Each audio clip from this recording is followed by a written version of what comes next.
Master of Sass, fight for the Fangblades. Their weapons and Nia's mech had been taken away and hung on chains next to the cage Irene and the others were held in up near the ceiling. Nia threw a rock at the control panel of her mech to turn on the comms. "Lloyd, Lord Garmadon, is anyone there?" she said. Through a good deal of static, they all heard Lloyd's voice. "It's me, Nia. I'm here, but my dad left. How are you guys holding up?" The static got worse, making Irene tense up in discomfort. Nia threw another rock to fix it. "We're fine, but we're a little held up at the moment," she said. "Our weapons have been taken, and we're locked in cages." Cole looked down at the massive, slithery serpentine below them. "And Pythor's returned with the fourth Fangblade," he added. "Lloyd, where did your father go?" Zane asked. "I told him to leave. He was trying to steal secrets," Lloyd replied. "Huh, big surprise there. I told you about that guy, but you guys wouldn't listen," Kai said, giving Jay a little nudge. "And you know why we don't listen?" Irene asked dryly. "Nope, I will not deal with your attitude right now," Kai answered. "My dad's going back to where he came from, but don't worry, I'll save you," Lloyd said. "You are not ready, Lloyd. Your destiny is too great to risk," Wu said. "I hate to break it to you, Sensei, but if we don't get out of here before Pythor unleashes the Great Devourer, I think this will be the end of all our destinies," Cole cut in. "I'll get you out of there in a jiff," Lloyd promised. Then the comm went dead. "He's gonna get hurt," Irene worried. She started pacing around the cage. "He's gonna come with maybe 12% of a plan, no backup. He's got no experience, no fighting skills, and we're all gonna die." "Calm down, Irie. You're beginning to sound like Jay," Cole said. Jay nodded. "Yeah, Hey!" He glared at Cole. Irene snorted. Down below, the Serpentine were celebrating the retrieval of all the Fangblades. Pythor was about to lead them to Ouroboros, but a couple of snakes convinced him to let them celebrate their victory and have some fun today, and awaken the Devourer tomorrow. Pythor agreed to this, and they started some slither pit fights. Irene chuckled as she watched the whole scene unfold. "Never put off until tomorrow what can be done today, right, Sensei? We have a slight chance of stopping them," she said optimistically. Wu chuckled. "You're right. Pythor is foolish to delay, and that will be his downfall." As the fights went on, the ninja got bored and restless. Wu and Nia were just watching the slither pit. Zane was trying to meditate. Kai was pacing around the cage, and Cole and Jay had drawn a checkerboard on the floor and were using pebbles and a couple items that were in their pockets. Cole had a pencil, and Irene found it highly amusing that Jay was just carrying a tube of hair oil. She watched them play and studied the scroll with her prophecy on it. Ever since Wu had pointed out the torn edge, Irene had taken to carrying the scroll with her everywhere in case she ever found the rest of it. She'd even sewn a special secret pocket just for the scroll. "Ugh, so all we can do is just wait? This is killing me," Kai complained. Wu turned to him. "Patience. Lloyd will figure something out," he replied. "We're putting all of our trust in the son of the greatest villain Ninjago has ever seen. Is anyone else having doubts about this plan?" Kai argued. He walked over to the bars. "Just because we don't have our weapons doesn't mean we can't use our powers," he muttered, stretching his hand out. "We just need to focus." The chamber was built out of venge stone. "Our elemental powers are rendered useless." "Patience," Wu said. Irene's head snapped upward. "You're saying there's a material that can block elemental powers and you never bothered to mention this before? Sounds like something we should have known from the start, Sensei," she pointed out. Kai stared at his sword with determination, then walked over to Cole and Jay's checkers game and grabbed the hair oil. "Hey! That hair oil was just about to be keened," Jay whined. "Yeah? Well, I'm just about to get us out of here," Kai answered. He took off the cap and squirted it all over himself. "Whoa, greaseball, how about warning us before you do that?" Cole joked. Irene looked at him in confusion.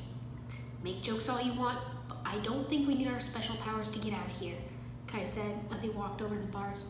"Just a little ingenuity." Somehow he managed to squeeze between the bars of the cage. "He made it!" Jay cheered. "Look at that," Zane said. "All right, Slickster, but now what?" Cole asked. "Now, we quietly do a little ball and chain," Kai answered, reaching out for a chain. As the others watched, he caught hold of the chain and carefully threaded it around the bars and climbed down. "Don't get caught," Irene whispered. Kai gave her a thumbs up and continued. The fights were still going, and then the commentator pulled a lever. Sections of the floor slid back to reveal a pool of acid.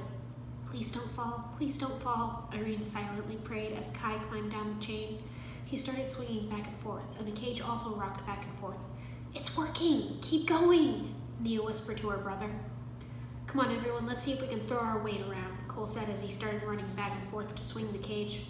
The others joined in. Come on, more speed, Jay encouraged. It was working. The weight of the cage swinging gave Kai an extra boost. He jumped and caught hold of a ledge, then Pythor grabbed his wrist. Trying to escape, are we? He said. I bet this looks kind of bad, doesn't it? Kai said with a nervous chuckle. Because of Kai's failed escape attempt, everyone's wrists were changed to the bars. They were all in a line. Kai, Zane, Cole, Irene, Jay, Nia, then Wu. Great, we're in such a better place than we were before, Cole said sarcastically. And now we can't even play checkers, Zane said. I was gonna be kinged, Kai, Jay complained. I told you not to get caught, and what did you do? You got caught, Irene grumbled. Nia turned to Sensei Wu.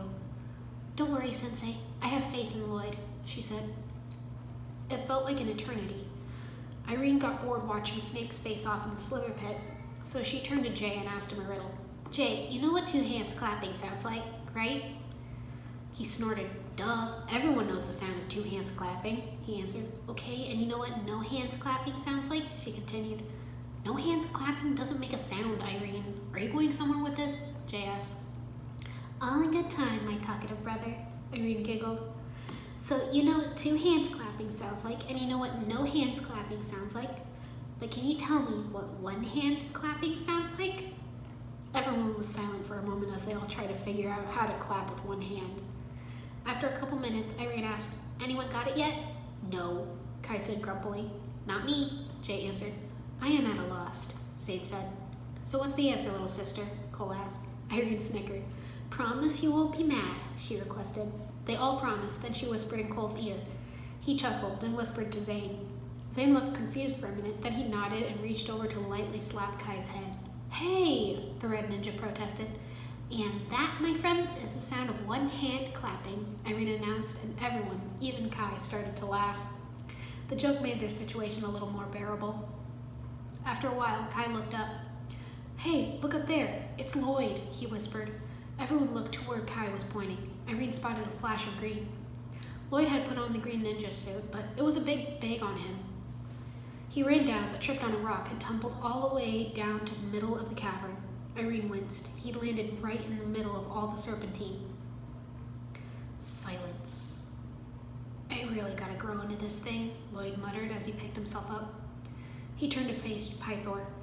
Well, if we don't meet again, Pythor, unhand the ninja or suffer humiliation against the green ninja, Lloyd announced. All the serpentine laughed. Oh yeah? You and what army? Pythor howled. How about my army of fists? Lloyd said, throwing a couple punches in the air.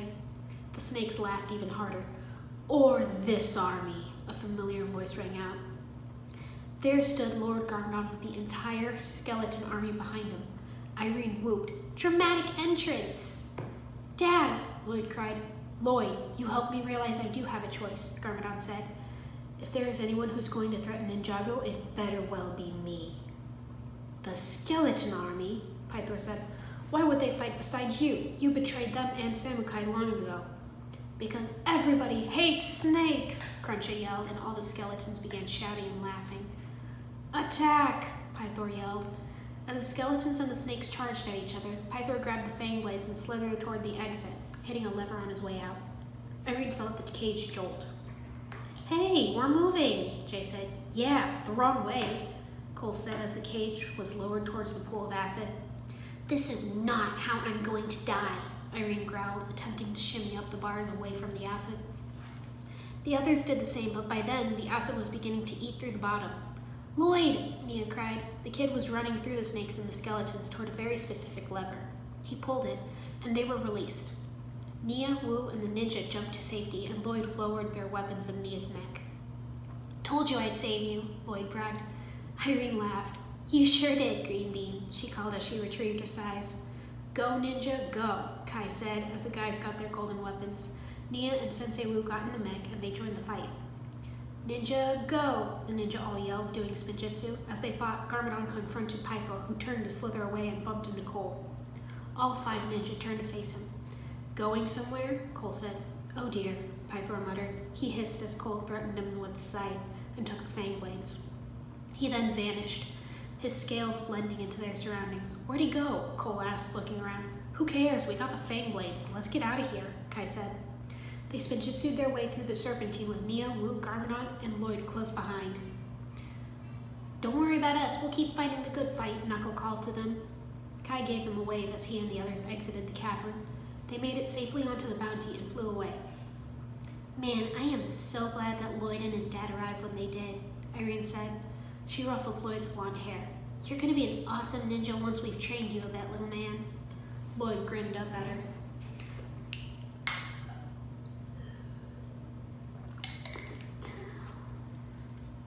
They had a little party on the bridge with music and a disco ball. They were all dancing and laughing, just having fun and celebrating their victory.